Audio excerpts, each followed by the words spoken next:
If you spend any time online right now, you'd think the UK is completely finished. People are leaving in record numbers. Taxes are high. The NHS is under a lot of strain. Housing feels almost impossible. Wages just aren't keeping up. And everywhere you look, someone is saying, I'm done with Britain. I'm an American living here in the UK.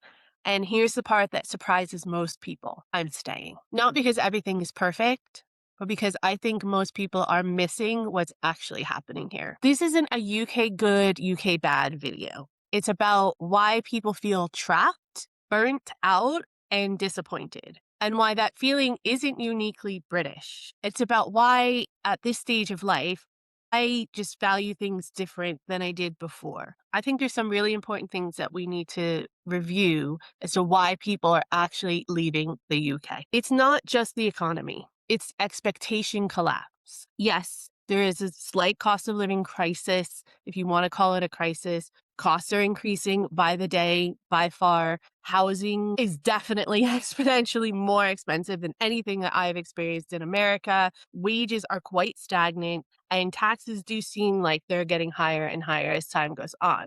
The problem is, with all of this, usually comes a promise of a certain type of life, a certain expectation that you will reach, especially in the second half of your life, like I'm in. And a lot of people are just feeling it slip away. Britain was sold stability and fairness and a very strong social contract that a lot of these social services were going to be available and were going to be robust enough to catch them when things like this happen. When that contract feels broken, people get angry. They start to leave. People aren't leaving the UK because it's hard. They're leaving because it doesn't feel worth the effort anymore. Britain is really going through an identity crisis from my point of view anyway. There's a lot of confusion since all of the post-Brexit aftermath. I don't I wasn't here for all of that, but I definitely am here to feel the effects of that. There is no real clear vision of what the UK is going to be moving forward, of what the UK is becoming, what we're all working towards together as a community, as a country, as a nation, as a commonwealth. Constant negativity seems to be coming out of British media, whether it's just all of these scandals that seem to be coming up to surface and finally coming to light, or if it's just bashing each other's parties and making bigger deals, or even sometimes lying about other people's actions and the effects of those actions. And it's creating a national self-doubt that's seeping into daily life. As a citizen of the United States, I fully understand that when a country loses confidence, its citizens start to feel emotion about that. And that emotion drains faster than any inflation ever could. There's a squeeze on the middle class. There's an existential panic because we don't know what's happening and we don't have anyone really in leadership that seems to have a clear-minded path that's based on substance and actual facts to get us through. Doing everything right no longer guarantees comfort. Professionals who have worked years in their craft, who have spent years perfecting it and learning their craft, feel poorer and poorer every year. And quiet panic among those people in their 30s, 40s, 50s, 60s, really any age, is starting to set in. For a lot of people, leaving the UK isn't about starting a new adventure or, trying to figure out a different aspect of their life. It's about fear of where we are being stagnant and it never getting any better, but possibly getting much worse. I know what this feels like because this is what I was feeling before I left the United States. And part of the reason I moved to the UK was because it was a lot more stable than what America offered me at the time. I know what total instability actually looks like, y'all. In the United States, in case you aren't familiar, there is no healthcare safety net. It's virtually non-existent. And whatever is there is so means-tested, it's almost unreachable, even for the poorest and the most vulnerable amongst the United States citizens. The political volatility is enormous compared to what it is here in the UK. And there's no accountability left at all on any check and balance level. There's a culture of constant crisis, constant panic, and constant us versus them mentalities. And the hustle is never turned off in America. The UK is very strained. I am not going to lie about that, but it's still holding together, whereas America is completely falling apart. The UK has set itself up to optimize for living over winning, which is a huge plus and advantage to what the status of the United States is set up for. You have things like a walkable lifestyle, a sense of community that runs throughout the Commonwealth, just within the UK nations or the Great British Isle. You have time off that's not treated as laziness, but a necessity, less obsession with status, and a quiet dignity in everyday routines and getting on with life. All of that is completely absent with anything that I've experienced living in the United States. I am not looking for the UK to make me rich in a monetary sense. I am here to make life feel more sustainable for me and my child. I think that internal conflict is something that a lot of British people are wrestling with right now. Because if this is all you've ever known, then it looks greener in a lot of other places when you're struggling and uncomfortable. I understand that feeling completely.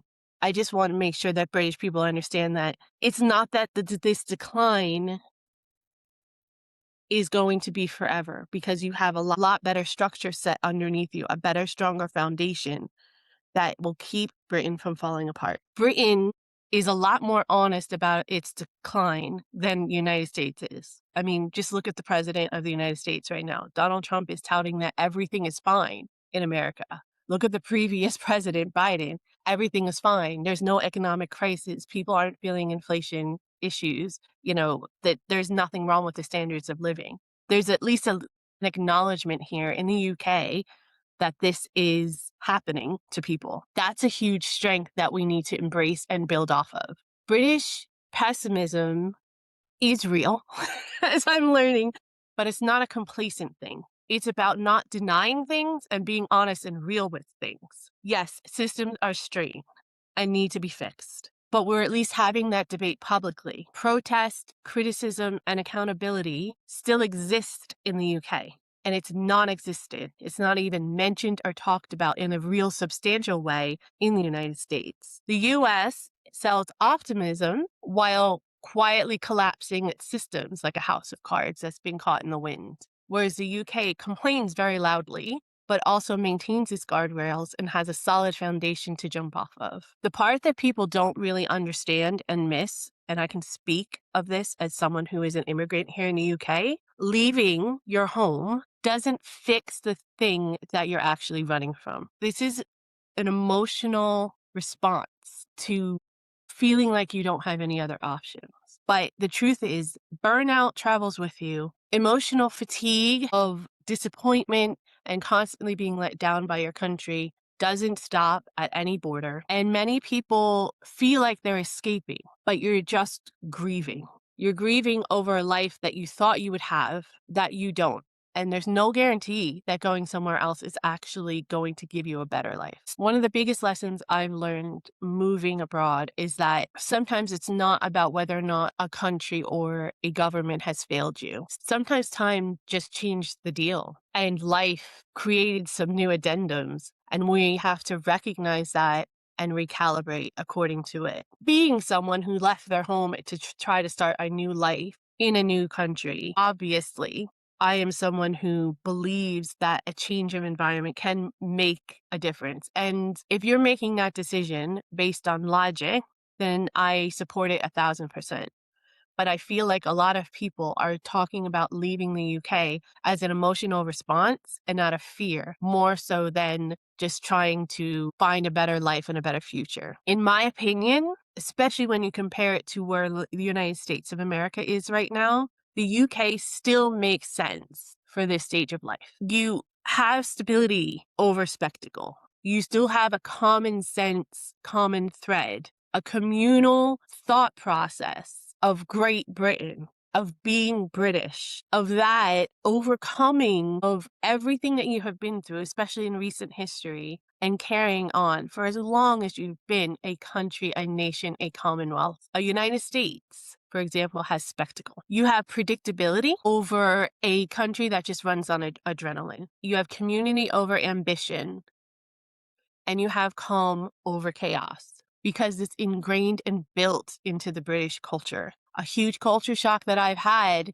is my nervous system finally being in an environment where it can actually settle down, where the stimulation actually lets up enough for me to be able to think clearly. Many of us that are living here in the UK understand that being inherently British isn't something you're born with. It's something that you develop an appreciation for, you develop a tie to, and you develop a sense of obligation to protect in a real substantive way.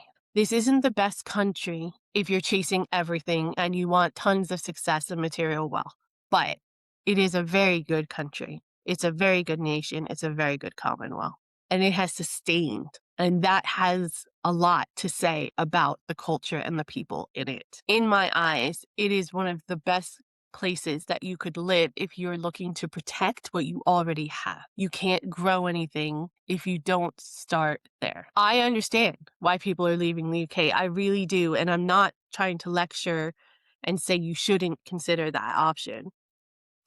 It's a very personal choice and it's unique to each person's situation. But for me, staying isn't just about loyalty or laziness or fear. It's about choosing a life to me that feels much more livable, not just impressive and not just can't get worse. At this stage in my life, that matters so much more to me.